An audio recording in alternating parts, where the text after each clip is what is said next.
네,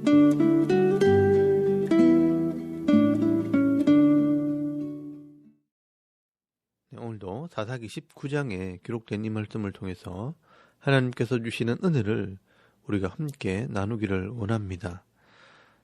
여러분, 이 사사기 19장에는 이 사사기의 결론 중에 한 부분인 이 윤리의 타락에 대해서 기록을 하고 있습니다.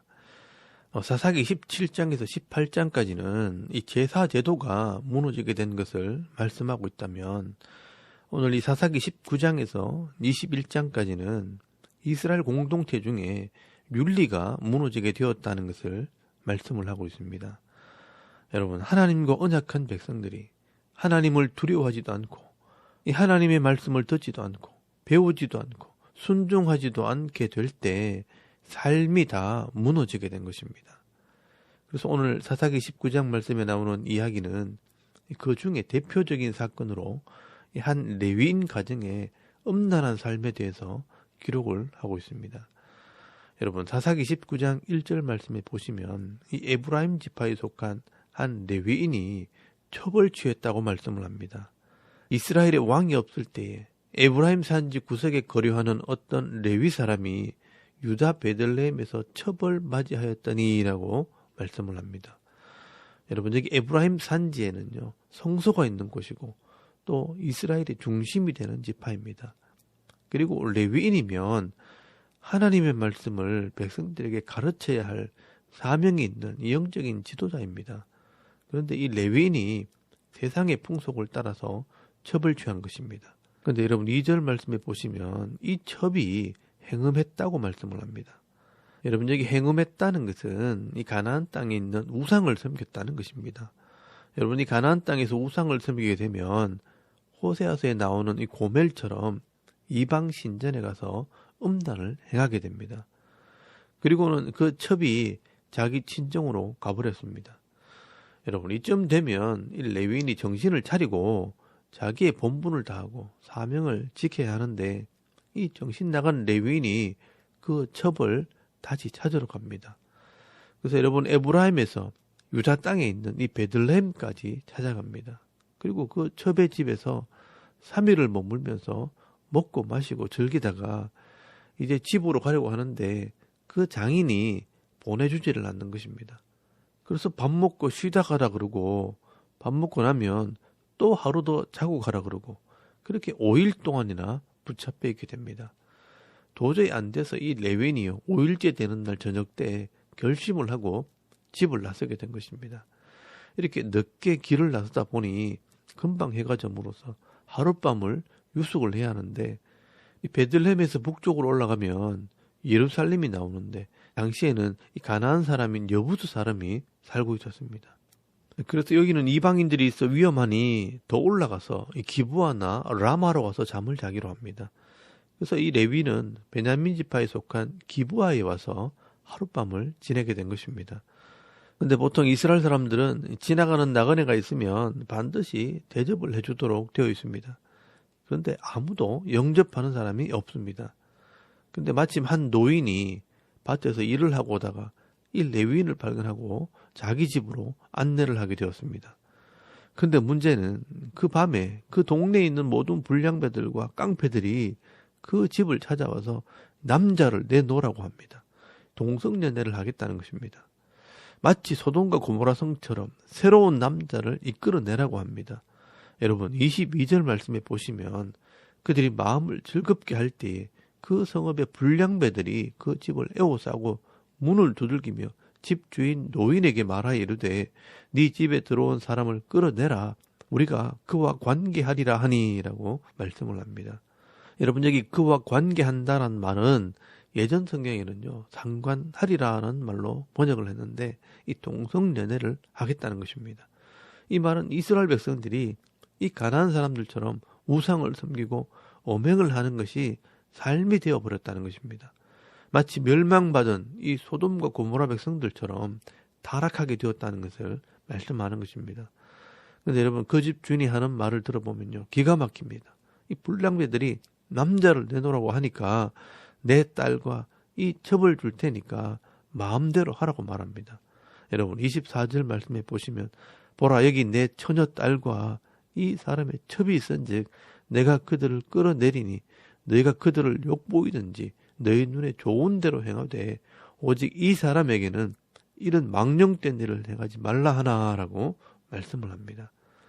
여러분, 이 집 주인이요, 이 레위인을 보호하기 위해서 자기 딸과 이 레위인의 첩을 주겠다는 것입니다. 그때 그 레위인이 정말 믿음이 있고 용기가 있다면 그 사람들을 호통을 치고 레위인으로서 잘못된 것을 바로 잡아야 하는 겁니다. 그러나 이 레위인은요, 그렇게 하지 않습니다. 도리어 자기 첩을 그 사람들에게 내어주고 그냥 집에 들어가 잠을 자버립니다. 그래서 이 레위인의 첩은 밖에 끌려가 온 동네 사람들에게 괴롭힘을 당하다가 결국은 죽어버렸습니다. 여러분, 25절 말씀에 보시면 무리가 듣지 아니하므로 그 사람이 자기 첩을 붙잡아 그들에게 밖으로 끌어내매 그들이 그 여자와 관계하였고 밤새도록 그 여자를 능욕하다가 새벽 미명에 놓은지라라고 말씀을 합니다. 여러분, 여기에 관계를 하고 능욕하다는 말은 직접적인 표현으로는 강간을 당했다는 말입니다. 여러분, 이것은 이방인들이 행한 것이 아니라 이스라엘 백성들이 한 짓입니다. 우리식으로 말하면 교회에서 일어난 일이라는 말입니다. 이 이스라엘 백성들이 윤리적으로 타락을 했다는 것을 말하는 것입니다. 여러분, 여기에는 하나님을 두려워하는 마음도 없고 사람들을 존중히 여기는 마음도 없고 마치 멸망받은 이 소돔과 고모라성 사람들처럼 타락한 백성들이 되어버린 것입니다. 그런데 놀라운 것은요, 이 레위인의 행동입니다. 이 레위인은 그 자리에서는 아무 말도 하지 못하고 있다가 이 자기 첩을 나귀에 싣고 집으로 돌아와서 그 첩의 시신을 칼을 가지고 12토막을 내어서 이 이스라엘 백성들의 12지파에 다 보내게 됩니다. 그리고 이 사실을 온 이스라엘에게 알리고 정식으로 재판을 요구하게 됩니다. 자기가 억울한 일을 당했으니 총회에서 이 문제를 해결해 달라고 요청을 하는 것입니다. 여러분, 29절에서 30절까지 말씀해 보시면 그 집에 이르러서는 칼을 가지고 자기 첩의 시체를 거두어 그 마디를 찍어 12덩이에 나누고 그것을 이스라엘 사방에 두루 보내매 그것을 보는 자가 다 이르되 이스라엘 자손이 애굽 땅에서 올라온 날부터 오늘까지 이런 일은 일어나지도 아니하였고 보지도 못하였도다. 이 일을 생각하고 상의한 후에 말하자 하니라라고 말씀을 합니다. 여러분, 여기 레위는요, 자기 잘못을 반성하지도 않고 또 남편으로서의 책임을 다하지도 않았으면서 이 음란을 행한 이 베냐민 사람들을 고발하기 위해 이 첩의 시신을 12지파에 보낸 것입니다.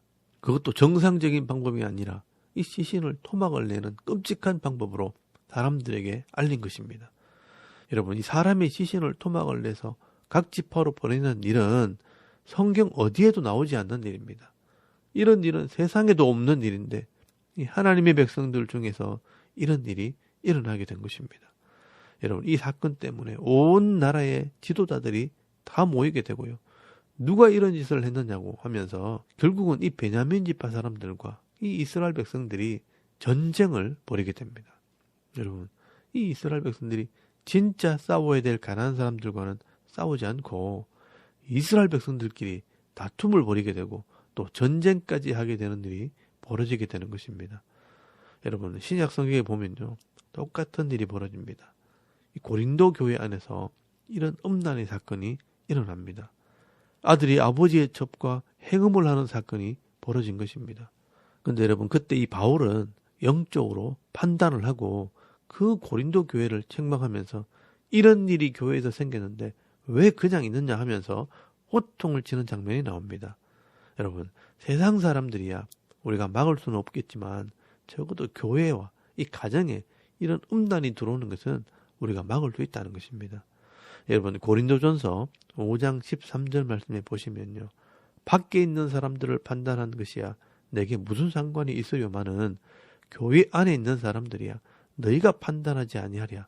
밖에 있는 사람들은 하나님이 심판하시려니와 이 악한 사람은 너희 중에서 내쫓으라 라고 말씀을 합니다. 여러분, 이 밖에 있는 이 세상 사람들은 하나님께서 심판하십니다. 그러나 이 교회 안에 있는 악한 자들은 우리가 판단하고 우리가 내쫓아야 한다라고 말씀을 하는 것입니다. 여러분, 이 교회는 세상에서 구별된 사람들의 모임이기 때문에 이 교회 안에 들어오는 이런 세상의 죄를 성도들 스스로 쫓아내라고 말씀을 하는 것입니다. 그리고 여러분 데살로니가전서 4장 3절에서 8절까지 말씀해 보시면 이 성도들을 부르신 하나님의 뜻이 무엇인지를 말씀을 합니다. 하나님의 뜻은 이것이니 너희의 거룩함이라. 곧 음란을 버리고 각각 거룩함과 존귀함으로 자기의 아내를 대할 줄 알고 하나님을 모르는 이방인과 같이 세욕을 따르지 말고 이 일에 분수를 넘어 형제를 해하지 말라. 이는 우리가 너희에게 미리 말하고 증언한 것 같이 이 모든 일에 주께서 신원하여 주심이라. 하나님이 우리를 부르심은 부정하게 하심이 아니요 거룩하게 하심이니 그러므로 저버리는 자는 사람을 저버림이 아니요 너희에게 그의 성령을 주신 하나님을 저버림이니라 라고 말씀을 합니다. 여러분 하나님께서 우리를 세상에서 구별하고 성도로 부르신 것은 거룩함을 위해서 부르신 것입니다. 그러므로 우리 성도들은 세상의 음란을 버리고 사람들을 존중히 여기는 삶을 살아야 하는 것입니다.